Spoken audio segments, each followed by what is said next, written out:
Solatnya apa kata dia? Saya solat dengan hati gitu. Oh gitu. Dia nggak solat dengan gerak seperti kita, tapi solatnya dengan hati. Coba anda bapak ibu bayangkan. Dalilnya apa? Lisan pak. Arti solat itu apa? Zikir. Zikir itu di mana tempatnya? Di sini. Coba kalau kita ngomongnya begitu, mesti orang tua akan katakan sesat. A'udzu billahi minasyaitonir rajim. Bismillahirrahmanirrahim. Assalamualaikum warahmatullahi wabarakatuh. Alhamdulillahi rabbil alamin. Alhamdulillahilladzi arsala rasulahu bil huda wa dinil haq liyuzhirahu 'alad dini kullih wa kafa billahi shahida. Asyhadu an la ilaha illallah wahdahu la syarika lah wa asyhadu anna Muhammadan abduhu wa rasuluh la nabiyya ba'd. Allahumma salli wa sallim wa barik ala hadzal nabiyil karim. Allahumma salli ala Muhammad wa ala ali Muhammad fil alamin innaka Hamidum Majid. Ya ayyuhalladzina amanu taqullaha wa qulu qawlan sadida yuslih lakum a'malakum wa yaghfir lakum dhunubakum wa may yuti'illaha wa rasulahu faqad faza fawzan 'azima. Bapak Ibu sekalian yang berbahagia, puji syukur kehadirat Allah atas limpahan rahmat dengan mengucapkan alhamdulillahirabbil alamin, bersalawat kepada Nabi dengan mengucapkan Allahumma salli ala Muhammad wa ala ali Muhammad fil alamin innaka Hamidum Majid. Kita bermunajat kepada Allah agar Allah melepaskan kita dari kebodohan, agar Allah melepaskan kita dari penyakit-penyakit hati, sehingga Allah masih tanamkan dalam hati kita ketaatan, kekuatan, ibadah yang baik, menjadi orang-orang yang saleh dan salehah, keluarga yang sakinah, mawaddah warahmah. Amin ya rabbal alamin. Orang tua kita baik yang telah mendahului kita Allah berkahi, Allah tempatkan terbaik di sisinya, dan yang masih hidup Allah berikan keberkahan, keluasan, kesehatan dan kekuatan. Amin ya rabbal alamin. Berkata dalam satu riwayat, dalam satu syair yang dikatakan Ausa Ali bin Abi Talib al-mutawaffa sanata arba'in. Ali bin Abi Talib pernah berwasiat, kata Ali kepada anaknya, ya bunayya ihfaz anni arba'an wa arba'an la yadurruka ma amilta ma'ahudna. Kata Ali, anakku, jagalah oleh kalian 4 perkara. Wa arba'an wa arba'an, 4 perkara dan 4 perkara. La yadurruka ma amilta ma'ahud. Kalau kalian berpegang teguh menjalankan yang 4 perkara ini, tidak akan sesat. Kalian tidak akan disesatkan, atau kalian tidak akan sesat. Artinya kalian tidak akan dibahayakan orang, dan kalian tidak berada dalam posisi yang berbahaya. Aghnal ghina al-aqlu. Perlu kalian ketahui, kata Ali, aghnal ghina al-aqlu. Orang kaya, yang paling kaya itu adalah kaya akan akal. Wa akbarul faqri al-humku. Sebesar-besarnya al-faqr, kemiskinan dan kefakiran itu, kata Ali, adalah al-humku, kebodohan. Wa auhasul wahsyi al-ujbu. Perbuatan yang paling buruk itu al-ujub, ujub, selalu membanggakan diri. Wa akbarul hasabi husnul khuluq. Seberat-beratnya timbangan itu adalah, atau sebaik-baiknya perbuatan itu adalah husnul khuluq, perbuatan yang akhlak yang baik. Itu 4 yang pertama. Kemudian kata Ali 4 yang kedua, ya bunai iyyaka wa musadaqatal ahmaq fa innahu yuridu an yanfa'aka fayadurruk. Kata Ali bin Abi Talib, wahai anakku, iyyaka, jauhi olehmu, wa musadaqatal ahmaq, jadi orang bodoh. Jauhi olehmu untuk menjadi orang, jangan sampai jadi orang bodoh, kata beliau. Fa innahu yuridu an yanfa'aka fayadurruk. Orang bodoh itu cenderung untuk dibodohi. Jadi karena kita tak tahu, tak mengerti, ya kita dibodoh-bodohi orang. Ini maksudnya Ali. Tapi kalau kita mengerti, kita tidak akan dibodoh-bodohi orang. Kalau kita mengerti, kalau kita tahu, kita tidak akan dibodoh-bodohi orang. Kita ambil contoh yang paling sederhana. Ada kitab Alkitab, saya bahasakan Alkitab, atau bahasa lainnya Injil. Itu berbahasa Arab. Itu dulu kami pernah punya. tapi nggak tahu sekarang kemana barangnya itu. Itu berbahasa Arab. Kalau kita nggak ngerti bahasa Arab, kira-kira kita anggap Al-Quran atau bukan? Bisa jadi kita anggap Al-Quran. Dulu, tahun 2015, atau mungkin sebelum 15, itu ada Al-Quran dan bercampur dengan beberapa surat yang ditambah oleh beberapa kelompok. Jadi dulu ada Al-Quran yang di dalam Al-Quran itu ada tambahan surat. Dia tidak 114, memang jumlahnya tetap 114, tapi ada surat-surat tertentu yang kemudian mereka hapus. Mereka ganti dengan nama yang lain. Pertanyaannya adalah, kalau kita tidak hafal nama-nama surat dalam Al-Quran yang selaras, kira-kira kita tertipu apa tidak? Kalau kita tidak hafal. Jumlah surat dalam Al-Quran 114. Jumlah ayat dalam Al-Quran berapa? 6.666. Itu kesalahan yang paling fatal yang pernah terjadi oleh kaum orientalis itu. 6.235. 6.200 ulama sepakat. Ulama sepakat 6.200. Cuma yang berbeda adalah 200 berapanya. Ada yang kata 6.235, ada yang bilang 6.225. Artinya sepakat 6.200 ulama sepakat. Kalau 6.666 itu oleh dua ulama yang mengatakan. Ulama yang pertama Imam Nawawi Al-Bantani dalam kitabnya Tafsir Al-Munir. Itu Imam Nawawi Al-Bantani, orang kita, ulama dari Banten, orang pintar, orang cerdas, orang yang sangat dihargai dan dihormati di Makkatul Mukarramah. Siapa namanya? Imam Nawawi Al-Bantani. Kata Imam Nawawi Al-Bantani, 6.666 itu bukan jumlah surat, bukan jumlah ayat secara huruf, secara angka. Tapi 6.666 itu secara makna. Kapan-kapan kita pelajari ulumul Quran itu sesuai dengan maknanya yang disebut 6.666. Banyak dulu, saya termasuk orang yang membantah 6.666. Tahun 2008 saya sudah bantah itu. Kita sudah tahu itu 2008 kita sudah bantah 6.666. Pernah kami temukan dari sejarah kerajaan Islam Melayu kalau saya tak salah. Dan kemudian pernah ditemukan dalam kerajaan Sriwijaya kalau tidak salah.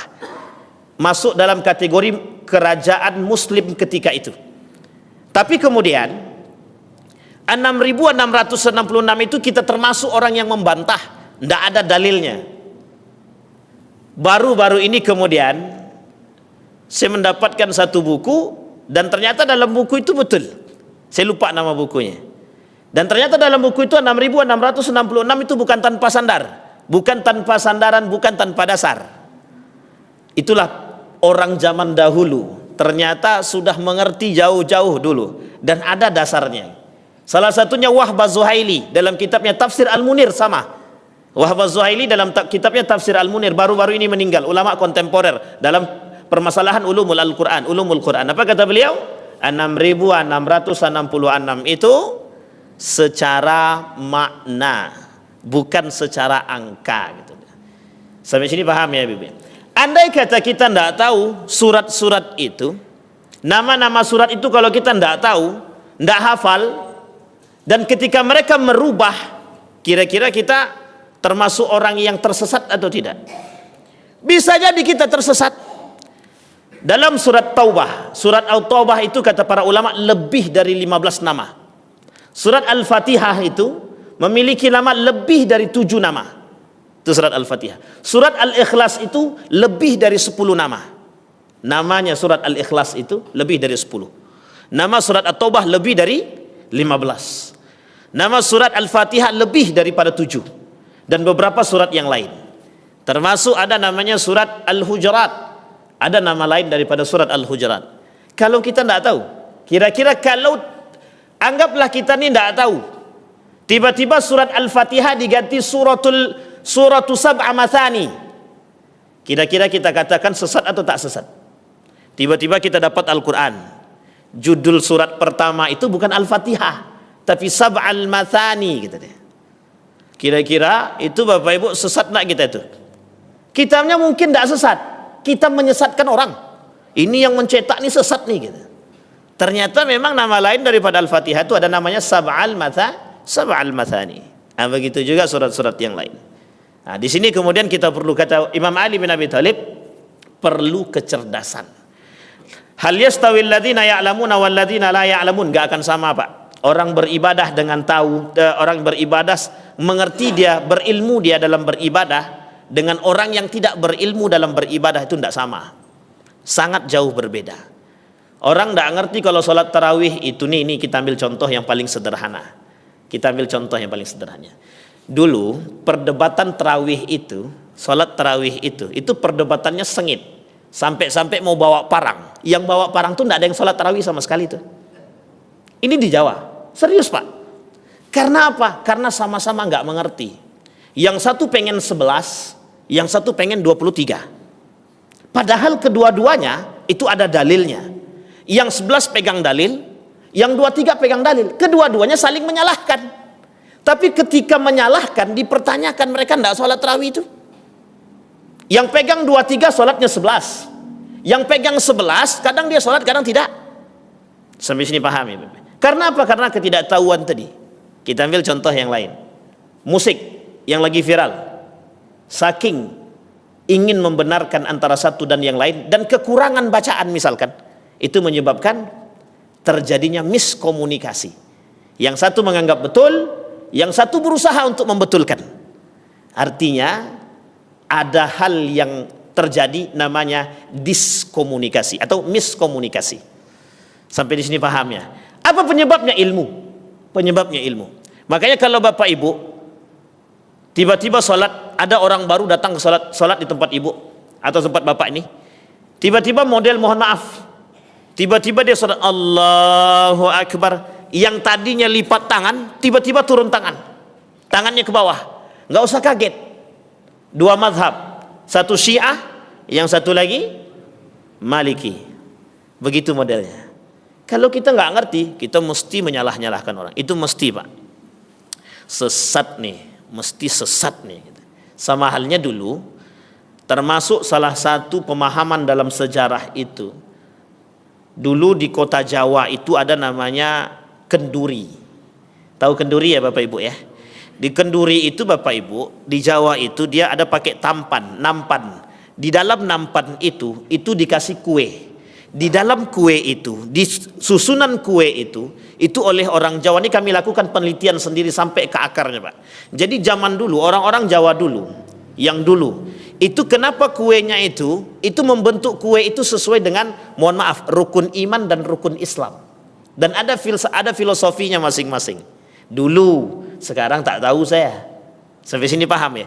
Jadi karena ketidaktahuan, ketidakpahaman kita tentang sejarah, itu menjadi-jadi kita Pak.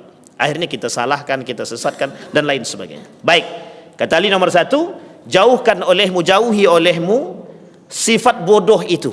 Karena bisa jadi ada orang yang akan mengambil manfaat darimu karena kamu tidak tahu. Misal, ada orang yang masih baru datang ke Pekanbaru. Dan dia nggak ngerti kondisi Pekanbaru.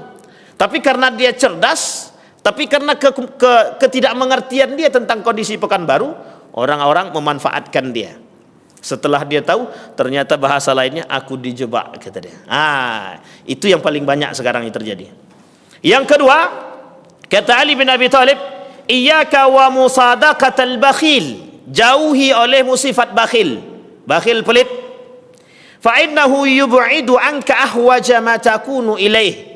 Orang pelit itu menjauhkan yang dekat. Artinya tadi kawan sudah dekat, karena pelit tadi jadi jauh dia. Itu jelas tuh.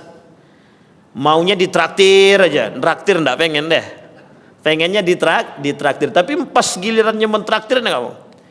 Karena memang dasar pelit itu susah. Jadi gini, Bapak Ibu. Orang pelit itu, sifat pelit itu adalah bagian daripada sifat hubbud dunia.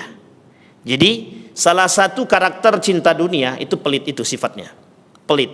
Dia tidak mau berkurang, mengurangi duit itu nggak mau, mengurangi hartanya nggak mau. Yang kedua, karakternya hubbud dunia tadi, orang-orang yang takut akan kehilangan harta. Nah, termasuk salah satunya pelit. Orang pelit itu takut kehilangan, takut kehabisan. Baik, yang ketiga, wa iyyaka wa musadaqatal fajir fa innahu yubi'uka bittafih. Kemudian, jauhi olehmu orang-orang yang fajir, pendosa. Orang-orang pendosa ini harus kita jauhi. Nah, maksudnya bagaimana? Kalau kita jauhi, kapan mereka dekat dengan kita? Maksudnya adalah pandai-pandai jaga diri dan jangan terlalu sering bergaul dengan orang-orang yang pendosa, mujrimin. Artinya bagaimana? Kalau kita sering-sering bergaul dengan pendosa, kita ikut terjerumus. Kalau iman kita tak kuat. Tapi kalau iman kita kuat, insya Allah kita selamat. Wa iyyaka wa musadaqatal kadzab, jauhi olehmu sifat dusta. Fa innahu kasarab yuqribu alaikal ba'id. Dusta itu, kata Ali, mendekatkan yang jauh, menjauhkan yang dekat. Artinya musuh jadi lawan, musuh jadi kawan, kawan jadi musuh. Musuh itu jauh dari kita. Artinya karena memang satu berseberangan sifat. Yang disebut dengan yuqribu alaikal ba'id. Sifat baik dan buruk ini itu bertolak belakang. Tapi itu bisa menjadi dekat karena apa? Karena kita punya satu sifat yang sama dengan mereka. Apa itu? Dusta. Jadi orang-orang yang tadi baik, ketika dia berdusta, musuh pun bisa ikut dengan dia. Yang jauh pun bisa mendekat. Yang dekat bisa jadi jauh. Yang dekat bisa jadi jauh. Apa kaitannya dengan kajian terakhir kita pada hari ini tentang ulama su? Dua, Pak, poinnya. Poin pertama adalah ilmu. Poin kedua adalah dusta. Poin pertama adalah ilmu. Orang berilmu itu adalah orang yang kemudian dicintai. Orang yang berilmu itu adalah orang yang dicintai oleh Allah. Kenapa demikian? Karena Allah sebut dalam Al-Quran ulul albab, berilmu. Berilmu dengan apa? Dengan iman. Dia menghiasi ilmunya dengan iman dan takwa. Dia hiasi ilmunya dengan iman dan akhlak. Tapi bagaimana kemudian dusta? Dusta adalah sifat atau karakter daripada ulama su. Dusta adalah sifat ataupun karakter daripada ulama su. Nah, baik, kita akan selesaikan ulama su ini biar tidak tergantung. Ini memang kajian ulama su ini memang begitu, Pak. Harus dinikmati. Kalau tak dinikmati memang tak ada nikmatnya sama sekali. Bawaannya susah, suuzon aja. Tapi kalau kita tak suzon susah juga. Itu yang menjadi masalah. Baik, kemarin kita sudah selesai sampai nomor 7. Sombong dipermainkan nafsunya. Baik, dalam kitab Bidayatul Hidayah, orang-orang yang disebut dengan ulama su itu, mereka yang sombong. Sombong karena dipermainkan oleh, jadi sifat sombongnya muncul karena nafsunya. Tapi bisakah begitu? Bisa. Ini kita ambil contoh, Pak. Kita ambil contoh. Dulu kita kasih contoh juga. Profesor itu agak sulit duduk dengan yang gelar S1. Bapak Ibu boleh lihat, itu strata tempat duduk itu berbeda, Pak. Kalau dia masih S1, sarjana, itu tempat duduknya berbeda dengan profesor. Dan profesor nggak akan nyambung dia berbicara dengan S1. Sampai sini paham? Apa kesombongan yang muncul dalam diri orang-orang pintar, orang-orang cerdas tadi? Karena mereka menganggap diri mereka lebih cerdas daripada orang-orang yang bergelar S1. Sampai di sini paham ya, Bapak? Seharusnya tidak begitu. Mau dia gelar S1, mau dia tak ada gelar, mau dia S2, mau dia S3, itu kiblatnya masjid. Kita tengok masjid. Siapapun yang masuk ke dalam masjid ini, Pak, mau gelar S1, tidak bergelar, kaya, miskin, pejabat atau bukan pejabat, sama, Pak. Di hadapan Allah cuma satu, Pak, iman ataupun takwa. Tergantung. Orang yang tidak bergelar bisa lebih takwa atau tidak? Bisa. Makanya Allah sebutkan akram, sebaik-baiknya orang itu di hadapan Allah itu bukan karena ilmu dan gelarnya, Pak. Tapi karena apa? Kemuliaan. Tapi ada orang yang lebih orang yang lebih mulia di hadapan Allah selain dari dengan takwanya, tapi dengan ilmunya. Orang yang berilmu bertakwa itu jauh lebih mulia ketimbang orang yang tidak berilmu bertakwa. Misal Orang ini tak berilmu tapi dia bertakwa. Di hadapan Allah dia mulia. Tetapi ada orang yang lebih mulia daripada orang itu, yang berilmu dan bertakwa. Sehingga Bapak Ibu, bahasanya sederhana. Itu yang kemudian pernah kita jadikan sebagai patokan. Padi semakin tinggi semakin merunduk. Ini apa namanya? Peribahasa. Ini yang kemudian dipakai oleh semua orang. Yang kedua, pohon kelapa, tunas kelapa, di mana dilempar mesti hidup. Yang kemudian dijadikan apa? Simbol pramuka. Artinya filosofi itu sudah betul. Di dalam agama begitu. Kata agama, jadilah manusia yang rendah hati. Kesombonganmu yang membuat dirimu tidak rendah hati. Sekarang masalahnya sombong ini apa? Siapa yang mempengaruhi dia bisa melakukan kesombongan? Nafsu dia. Saking bernapsunya dia ingin mengatakan bahwa diri dia alim. Sampai sini paham Bapak Ibu? Sehingga dikatakan oleh Nabi dalam kitab Asnaful Maghrurin. Dalam kitab Asnaful Maghrurin itu disebutkan begini. Orang yang berilmu tapi tak bertakwa, kata Nabi, lam yanfa'uhu bi ilmihi. Dia tak akan pernah bermanfaat dengan ilmunya gitu. Oh, begitu. Ya. Karena sesungguhnya yang membuat bermanfaat itu adalah akhlak dia dan iman dia. Orang rendah hati itu beriman dan berakhlak, berilmu tapi rendah hati dia. Tidak nampak dia profesor, tidak nampak dia orang berilmu itu, tidak nampak, biasa saja. Kita punya banyak contoh, beberapa ulama kita itu ada yang seperti itu. Kita tidak, kayaknya biasa saja, ternyata punya ilmu yang tinggi, bagus. Nah itu yang seperti itu yang kita harus ambil ilmunya dari mereka. Pernah disampaikan oleh guru kita di sini, dan saya pernah datang ketika itu dalam kitab Mau'izatul Mu'minin. Siapa beliau yang menyampaikan itu? Syekh Maulana. Kata beliau menyampaikan demikian dalam kitab Mau'izatul Mu'minin, kata beliau. Yang diambil ilmu dari orang-orang seperti apa? Yang tinggi ilmunya tapi rendah hatinya. Yang tinggi ilmunya tapi bagus akhlaknya. Itu yang kemudian menjadi persoalan kita hari ini. Banyak orang dengan ilmu dan mohon maaf merasa baru punya ilmu, sudah merasa meninggi dengan keilmuan itu. Makanya bahasanya mohon maaf dalam peribahasa itu begini. Fala takun kaddukhan ya'lu bi nafsihi ala tabaqatil jawi wa huwa wadi. Kata peribahasa dalam syair itu mengatakan begini, jangan kalian menjadi asap. Asap itu dia orang bawah, dibakar di bawah, tapi meninggi terus. Nah inilah peribahasa asap. Fala takun kaddukhan, jangan seperti asap. Asap itu kan naiknya ke atas. Tapi jadilah seperti matahari ataupun bulan. Ala safahatil ma' wa huwa rafi'. Bulan itu dalam lautan itu. Matahari kalau kita melihat di atas laut, dia seperti berada di bawah. Tapi pada hakikatnya dia di atas. Itu peribahasa. Nah sehingga di akhir zaman itu bahasanya bahasanya Nabi raf'ul jahalah. Raf'ul alim wa baqaul jahalah. Artinya begini kata para ulama. Nanti di akhir zaman itu orang-orang pintar dengan keimanan, orang-orang pintar dengan akhlaknya diangkat, dimatikan.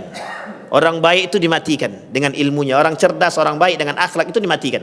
Yang tersisa adalah orang-orang mengaku pintar, orang-orang bodoh yang tersisa. Sehingga kata Nabi dalam hadisnya, orang-orang yang bodoh dan yang mengaku pintar ini, mereka membuat fatwa. Dan fatwa ini yang kemudian dipegang oleh mereka, oleh makhluk-makhluk, oleh manusia.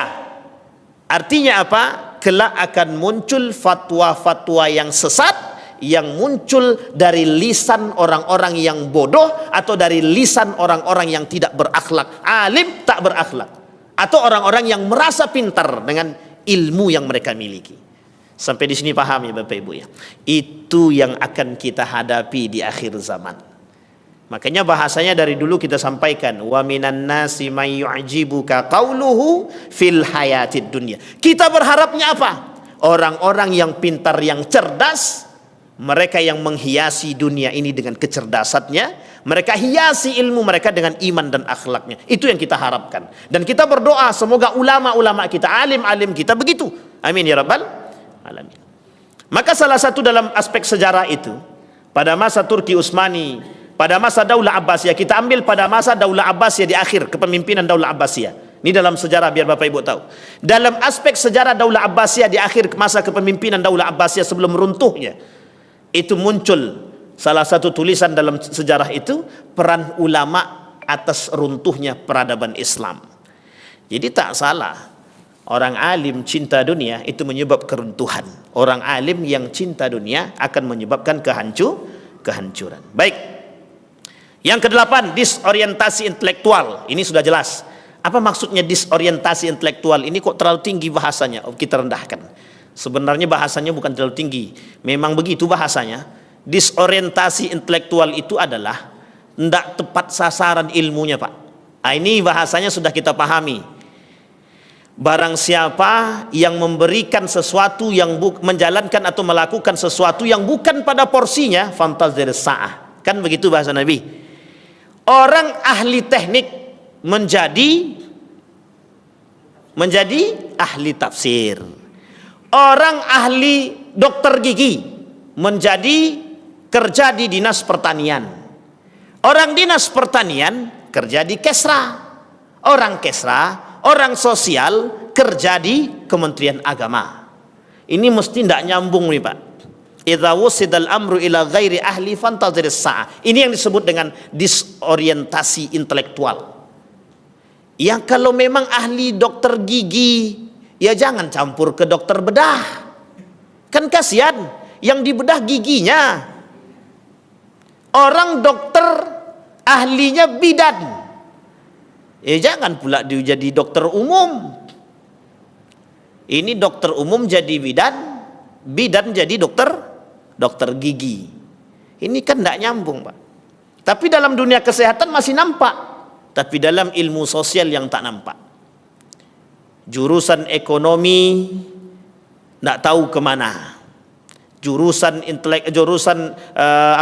elektro tidak tahu jadi apa. Yang penting sekarang aku kerja. Kan begitu bahasanya sekarang. Sehingga mohon maaf betul. Kadang-kadang terjadi salah aliran, Pak. Tidak jelas kemana arahnya. Oh, itu nggak bisa disalahkan, Pak Ustadz. Kenapa pemerintah tidak memberikan lapangan pekerjaan yang tepat bagi anak-anak bangsa? Nah, itu jangan tanya ke kami. Baik. Nah, kemudian yang ke-9, menyalahkan ilmu atau menyalahgunakan ilmu. Ini sudah sama. Menyalahgunakan ilmu itu sama. Kalau akhir-akhir ini kita melihat orang-orang yang tidak sejalan dengan apa yang mereka miliki keilmuannya, yaitu mungkin ada penyebab lain. Penyebab lainnya apa? Mohon maaf, karena memang satu mungkin karena sulitnya tempat. Yang kedua, mungkin mereka tak dapat tempat untuk menyalurkan ilmu mereka. Yang ketiga ada aspek yang lain. Bisa jadi dulu dia belajar main-main, tidak serius. Jadi sehingga mohon maaf, ilmunya kadang-kadang tak bermanfaat. Kenapa Nabi katakan ada orang-orang yang punya ilmu tapi tak bermanfaat ilmunya sama sekali? Kenapa? Ada aspek lain. Penyebabnya adalah mereka tidak beriman, mereka tidak bertakwa, dan mereka tidak belajar dengan sungguh-sungguh. Karena orang yang cerdas itu karena apa? Kata Allah, wattaqullaha wa yu'allimukumullah. Yang ke-10, diperbudak setan dan hawa nafsu. Nah ini, ada ulama-ulama kata Nabi, di akhir zaman itu mereka diperbudak oleh setan. Nah, ini bahasa lainnya, Pak, dalam bahasa kasarnya disebut dengan penyembah setan namanya. Penyembah setan. Penyembah setan itu bukan seperti yang kita pahami menyembah setan kita sembah. Bukan. Ada orang yang berilmu, ini bahasa gaulnya disebut dengan satanic verse. Itu dalam ekonomi disebut dengan satanic finance namanya. Oh, ini dulu pernah terjadi. Penyembah ini banyak.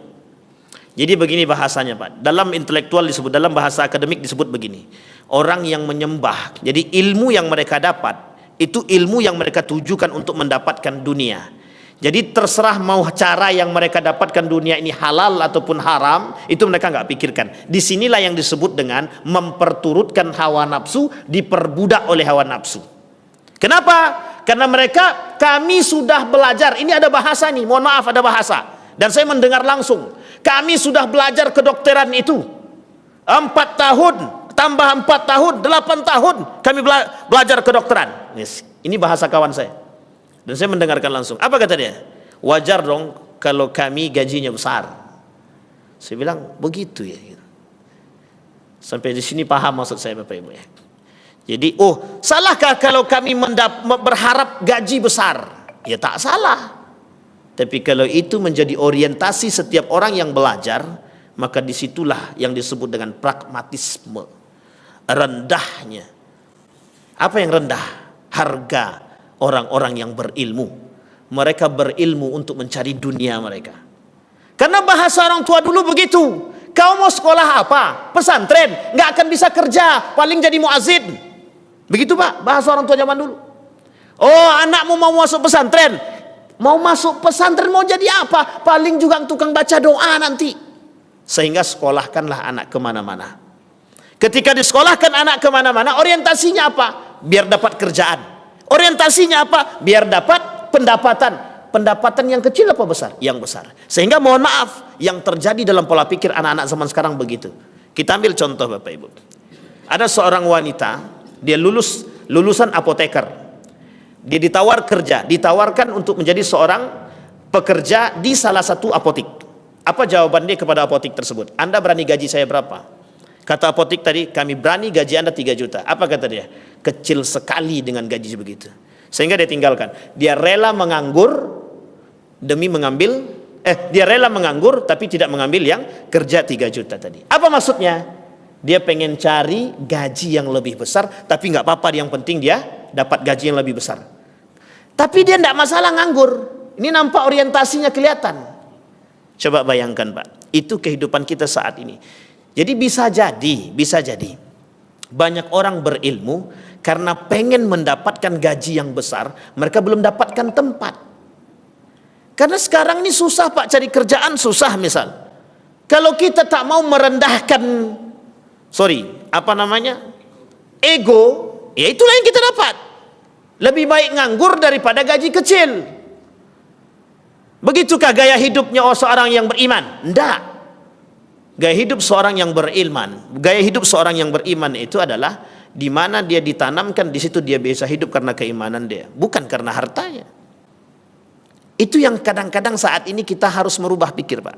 Kata guru saya Profesor Dr. Hamid Fahmi Zarkasi, banyak orang berilmu saat ini seperti itu. Karena mereka merasa diri mereka dengan ilmu mereka, kalau ditempatkan tempat yang kecil mereka nggak akan hidup. Artinya kalau mereka tidak hidup, buat apa mereka mempelajari agama? Mereka nggak yakin dengan Allah. Sampai di sini paham ya Bapak Ibu? Ini yang disebut dengan diperbudak oleh syaitan dan diperbudak oleh hawa nafsu. Karena yang berbicara dalam diri mereka adalah syaitan, yang berbicara dalam diri mereka adalah hawa nafsu.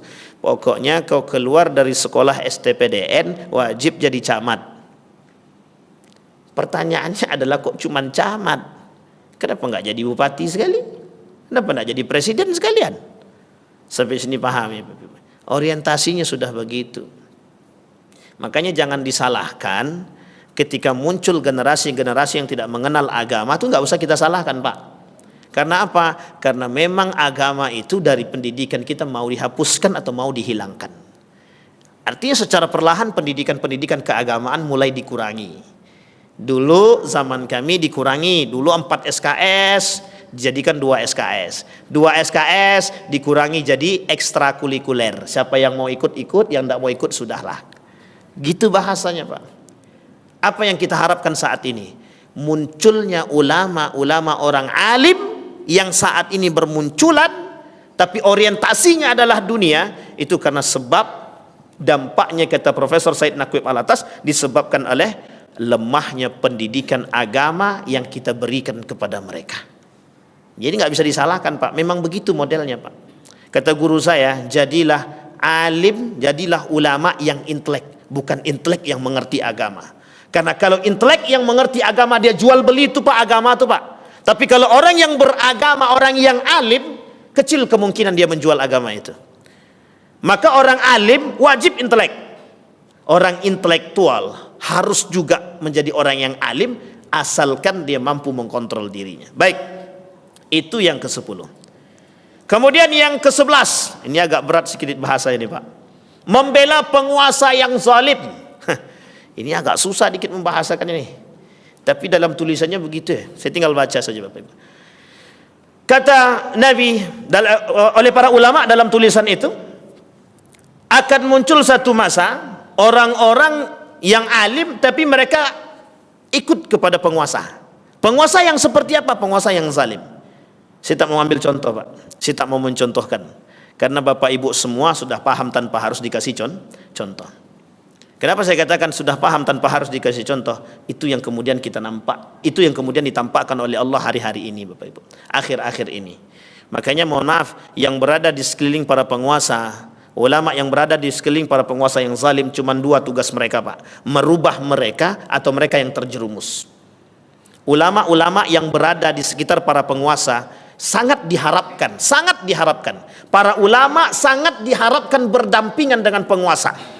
Apa tujuannya? Satu, merubah mereka. Kalau penguasa zalim, mereka kasih batasan, mereka nasihati mereka. Tapi kalau nomor dua, kalau tak mampu menasihati mereka, seharusnya mereka yang keluar dari barisan itu, atau kita yang terjerumus. Imam Al-Ghazali, itu yang dilakukan oleh Imam Al-Ghazali. Kata Imam Al-Ghazali, ketika aku diminta untuk menjadi kepala madrasah, masuk. Karena ketika itu kepemimpinannya baik. Tapi ketika berubah arah daripada kepemimpinan pada masa itu, kata Imam Al-Ghazali, aku keluar dari barisan mereka. Itu Imam Al-Ghazali Pak. Itu yang dilakukan oleh Imam Al-Ghazali. Bukan membela penguasa yang zalim.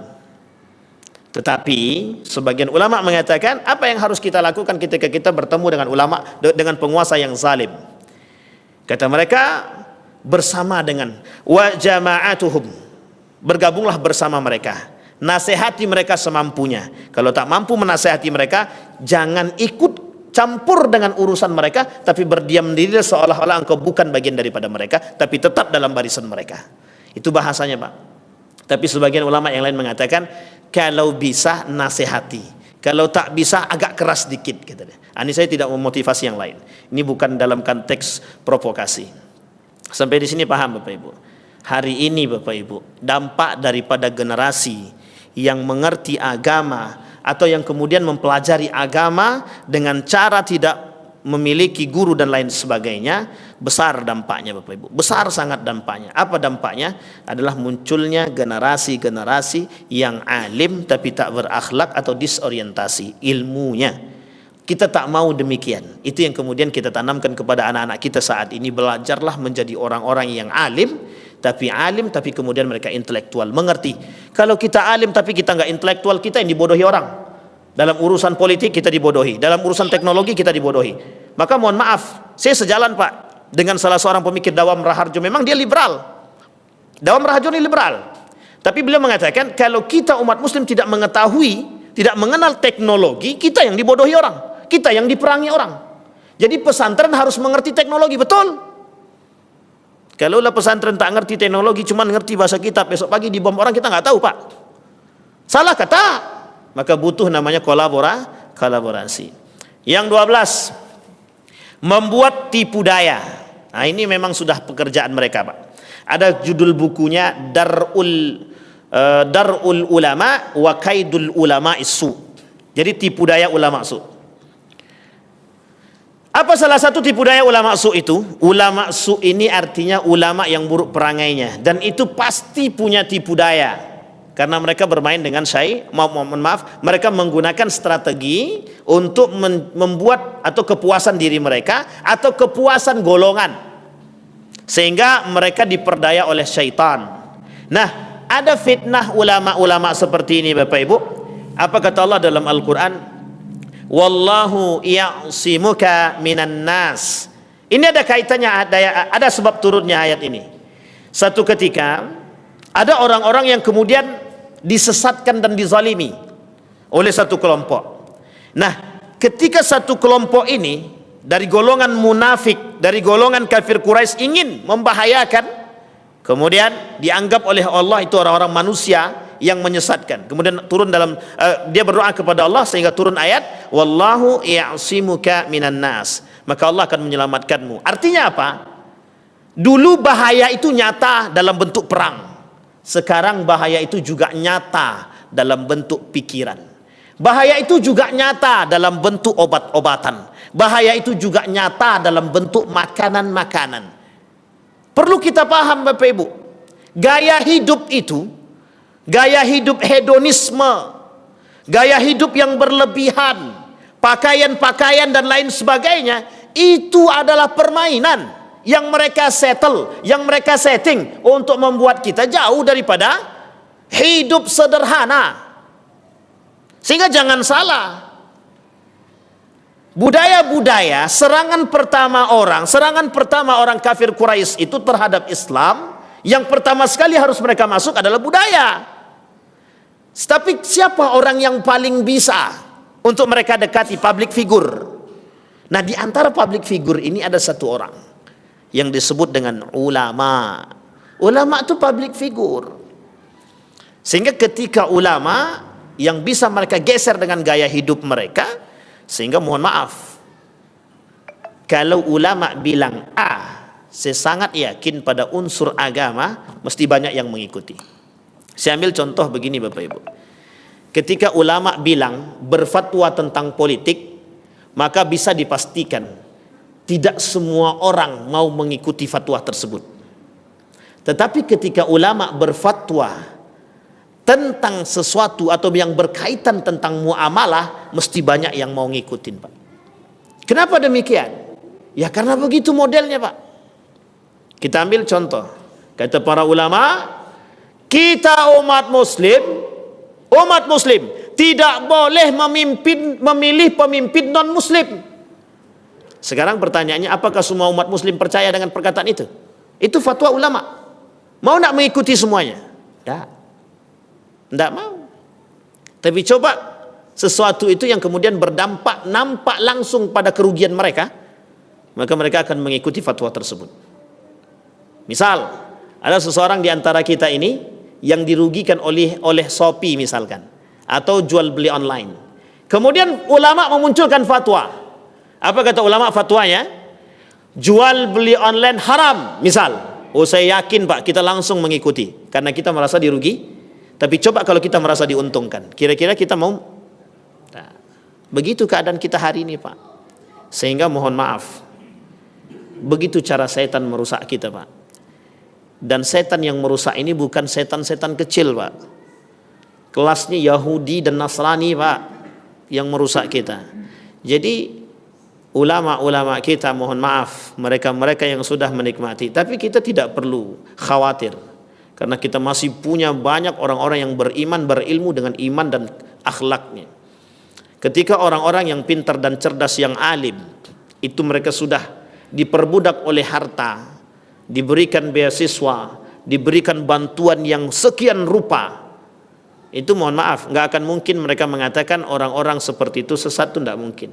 Kita ambil contoh seorang yang alim. Ini kita ambil contoh yang paling nyata. 2 hari yang lalu teman saya mengirim satu caption di Facebook itu. Ada seorang ulama dianggap alim karena cerdas dan bergelar profesor, tinggal di Amerika. Tinggalnya di Amerika. Apa kata beliau dalam tulisan dia? Al-Quran itu bukan perkataan Allah tapi perkataan Nabi. Oh, ini bahaya, Pak. Atau Al-Quran itu perkataan Jibril. Itu bahaya, Pak. Yang ngomong tuh profesor, Pak. Saya yakin kita mudah mengiyakan perkataan itu. Kenapa? Karena gelarnya profesor. Sehingga kata kawan saya bantahwan gitu. Turunlah satu buku, judulnya Membuktikan Al-Quran bukan kalam Nabi tetapi kalam Allah. Dan itu berat, Bapak Ibu. Kalau masuk dalam dunia perkuliahan, anak-anak kuliah zaman sekarang paling mudah otaknya dicuci. Kenapa? Karena mereka merasa ini dunia mereka dan ini gaya hidup mereka. Oh, ini berat Pak. Kalau sudah tercuci, ini kita ambil contoh Bapak Ibu, sederhana. Beberapa hari yang lalu seorang ibu ngeluh dia, anakku tidak mau sholat lagi Ustaz, kata dia. Apa kata dia? Aku sholat mah, tapi kan itu urusan aku pribadi. Iya juga gitu. Sehingga lemah kita Pak, lemah kita. Kenapa kata mereka? Kenapa ente tiba-tiba begitu? Bukannya ente dulu lulusan pesantren? Apa kata jawaban anak tadi? Sekali-sekali berikan kebebasan kepada kami yang harus berfikir. Hingga akhirnya apa? Dia tidak sholat Pak. Ternyata sholatnya apa kata dia? Saya sholat dengan hati gitu. Oh gitu. Dia nggak sholat dengan gerak seperti kita, tapi sholatnya dengan hati. Coba Anda Bapak Ibu bayangkan. Dalilnya apa? Lisan Pak. Arti sholat itu apa? Zikir. Zikir itu di mana tempatnya? Di sini. Coba kalau kita ngomongnya begitu, mesti orang tua akan katakan sesat. Tapi sejauh mana kita mampu mengatakan kesesatan itu? Pas dikasih videonya orang-orang cerdas yang berkata demikian dan bergelar itu, kira-kira kita juga runtuh atau tidak? Tergantung Pak. Kalau kuat iman kita, kita bertahan. Kalau tak kuat iman kita, kita ikutan runtuh Pak. Sampai di sini paham Bapak Ibu? Baik, itu kaidun Pak. Kaidul ulama su. Begitulah tipu dayanya ulama su yang harus kita jauhi. Fa akhraja Rasulullah sallallahu alaihi wasallam ra'sahu minal qubbati. Faqala lahum ya ayuhan nas insarifu faqad asamani Allah. Wahai manusia, kata Allah, jauhlah kalian dari mereka. Siapa mereka di situ? Itu yang disebut dengan orang-orang yang berkata tapi tak menjalankan apa yang mereka katakan. Orang-orang yang berkata, orang-orang yang melemparkan ilmunya tapi mereka tak menjalankan dengan ilmu mereka. Karakter ulama su. Kabura maqtan 'indallahi an taqulu ma la taf'alun. Itu yang banyak terjadi hari-hari ini. Baik. Nah, kemudian yang terakhir, alhamdulillah, ini selesai. Yang terakhir, ini yang paling berat bahasanya Bapak Ibu. Tapi agak berat juga, menjilat penguasa. Ini bahasanya begitu Bapak Ibu. Ulama su, orang yang bergelar ulama dan intelektual yang menjilat penguasa, menjadikan kaum kafir sebagai teman karib serta mentafsirkan Al-Quran sekehendak nafsunya. Dengan bahasa Umar bin Khattab, mereka itu disebut dengan ulama su, adalah mereka yang munafik tapi berilmu. Nah, kalimat akhirnya Bapak Ibu, inna akhwafa ma akhafu ala ummati munafikun alimul lisan. Yang paling aku takutkan, kata Umar bin Khattab, kelak di akhir zaman itu, yang disandarkan perkataannya kepada baginda Nabi Muhammad sallallahu alaihi wasallam, kelak yang paling kami takutkan, yang paling aku takutkan adalah orang alim, munafikun alimul lisan. Dia munafik tapi lisannya begitu cerdas, begitu pintar. Nah, kata Allah di dalam Al-Quran begini Bapak Ibu. Ini Allah yang bilang dalam Al-Quran. Apa kata Allah dalam Al-Quran? An idza sami'tum ayati, kalau kalian mendengar ayat-ayatku, kata Allah, dibacakan oleh kaum munafik, kemudian mereka yustahza'u bihi, mereka mempermainkan ayat-ayat Al-Quran untuk kepentingan perut mereka, untuk kepentingan diri mereka, untuk kepentingan penguasa mereka, untuk kepentingan orang-orang terdekat dengan mereka. Apa kata Allah? Fala taq'udu ma'ahum, jangan duduk bersama mereka. Kalau kita mengerti orang ini punya karakter yang serupa dengan apa yang kita sampaikan dan dia masuk dalam kategori manusia-manusia munafik, jangan duduk bersama mereka. Tapi kemudian Allah sampaikan, kalau kita masih duduk bersama mereka, idzan antum mithluhum, jadi kalian akan menjadi bagian daripada mereka. Apa maksudnya? Satu kali mungkin kita tidak akan ikut perkataan dia, dua kali kita mendengar perkataan mereka, kita mungkin belum ikut juga.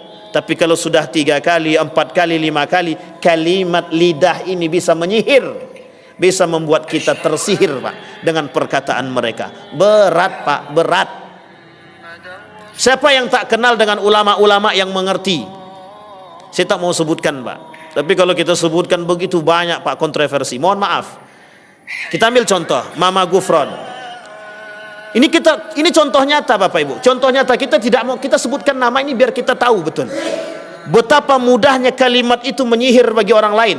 Dia bisa berbicara dengan cacing, berbicara dengan Mungkin itu pengalaman dia ketika dia di dalam kubur, ketika dia pernah dikubur. Oh, itu mungkin pengalaman dia, berbicara dengan cacing, berbicara dengan hujan dan lain sebagainya. Tapi mohon maaf Bapak Ibu, jika kita mampu, jika kita bisa percaya dengan perkataan itu, dan kepercayaan kita didasari karena keimanan, faqad kafara.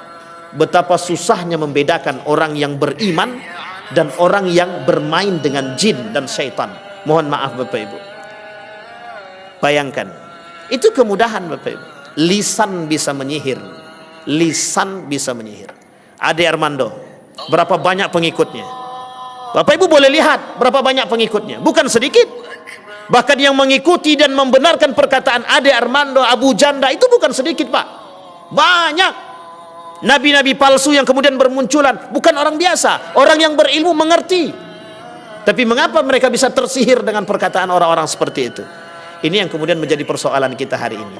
Uniknya adalah bermunculan para alim, bermunculan orang-orang berilmu, tapi juga bermunculan orang-orang yang mohon maaf jahil.